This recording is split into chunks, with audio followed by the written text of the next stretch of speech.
আমি বললাম কারণ মায়া কিছুক্ষণ আগে আমাকে প্রপোজ করে গেছে। আমি জানি ওরা আমাকে নিয়ে কোনো গেম খেলছে। থাক, আর তোকে বিরক্ত করে লাভ নেই। যেটা বললাম সেটা করবি। বাকি কথাগুলো সকালে বলবো, ঠিক আছে? তুই এখন ঘুমা। মিতু বলল, আরে শোন।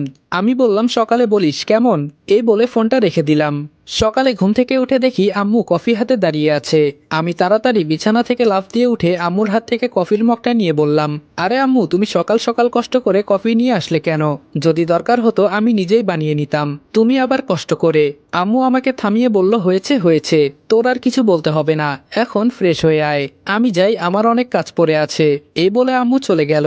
ফ্রেশ হয়ে কফি হাতে নিয়ে খেতে লাগলাম। হঠাৎ মনে হলো যেন কেউ একজন আড়াল থেকে হাসছে। আমি দরজার কাছে গিয়ে বললাম, কে বাহিরে? এবার মায়া আমার সামনে এসে বলল, আমি। আর তোর কফি কিন্তু আমিও খেয়েছি যখন তুই ওয়াশরুমে ছিলি। কেমন হলো বলতো বিয়ের আগেই? মায়া আর কিছু বলার আগে কফির মগটা হাত থেকে নিচে ফেলে দিয়ে বললাম, ওয়াক থু, আমার তো এখন বমি আসছে। ভাগ্য ভালো যে সকালে তেমন কিছু খাই নাই। আমার কাহিনী দেখে মায়া চোখ মুখ লাল করে কিচেন রুমের দিকে চলে যাচ্ছে। যাকগে, তাতে আমার কি। আমার দরজা বন্ধ করে আবার বিছানায় শরীর লাগিয়ে দিলাম। অনেকক্ষণ পর আম্মু ডেকে বলল, বাবা আয়, নাস্তাটা সেরে নে। আমি বললাম, আম্মু চলো। আমি টেবিলে গিয়ে বসতেই মায়াও এসে আমার সামনাসামনি বসলো। আম্মু আমার পাশে বসে আমাকে খাইয়ে দিতে লাগলো। খেতে খেতে আম্মুকে বললাম, আজকে এত আদর দিচ্ছ যে? ছেলের জন্য কফি, আবার খাবার তুলে খাইয়ে দিচ্ছ, ব্যাপার কি হ্যাঁ? আম্মু ঠাস করে আমার মাথায় থাপ্পড় দিয়ে বলল, যত দিন যাচ্ছে তত শুধু দিন দিন বদমাশ হয়ে যাচ্ছিস। এর মাঝে মায়া বলে উঠল, চাচি আম্মা, আমি আপনাকে একটা গল্প শোনাই, শুনবেন কি?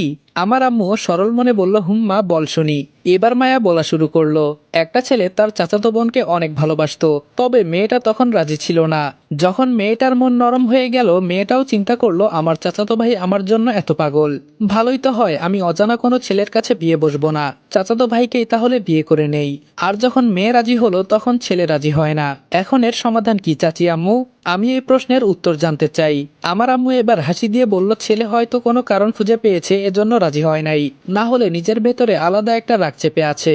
তবে আমি মনে করি তুমি এসব প্রেম প্রীতি নিয়ে কখনো কোনো কিছু চিন্তা করবা না, আর এসব আজাইরা কথা বলে সময় নষ্ট করবে না, ঠিক আছে? মায়া মাথা নিচু করে বলল, জি চাচি, সরি। আমি মনে মনে বললাম, যাক, আম্মু তাহলে ভালোই একটা কথা বলেছে। তো গাইস, গল্পের নেক্সট পার্ট যদি দেখতে চাও তাহলে তোমরা রেদন হাসান ভাই ইউটিউব চ্যানেলে চলে যাও। ইউটিউব চ্যানেল লিংক টিকটক বায়োতে দেওয়া আছে। তাছাড়া ইউটিউবে গিয়ে সার্চ করলে পেয়ে যাবা, রেদন হাসান ভাইয়া সার্চ করবা, তাহলে আমাদের গল্পটা সবার আগে পেয়ে যাবা। আর সবার আগে কিন্তু ইউটিউবেই আসে। আর টিকটকে যদি নেক্সট পার্ট খুব তাড়াতাড়ি চাও তাহলে 1000 কপি লিঙ্ক করে দাও। আর সম্পূর্ণ গল্প দেখতে হলে এখন ইউটিউব চ্যানেলে চলে যাও। তো তোমরা এখনই লাইক কমেন্ট শেয়ার যা যা করা লাগে তা তা বেশি বেশি করে দাও। আর আইডিতে যারা নতুন আছো তারা এখনই আইডিটা ফলো করে দাও। তো দেখা হচ্ছে নেক্সট ভিডিওতে। সবাই ভালো থাকো, সুস্থ থাকো, খুদা হাফেজ।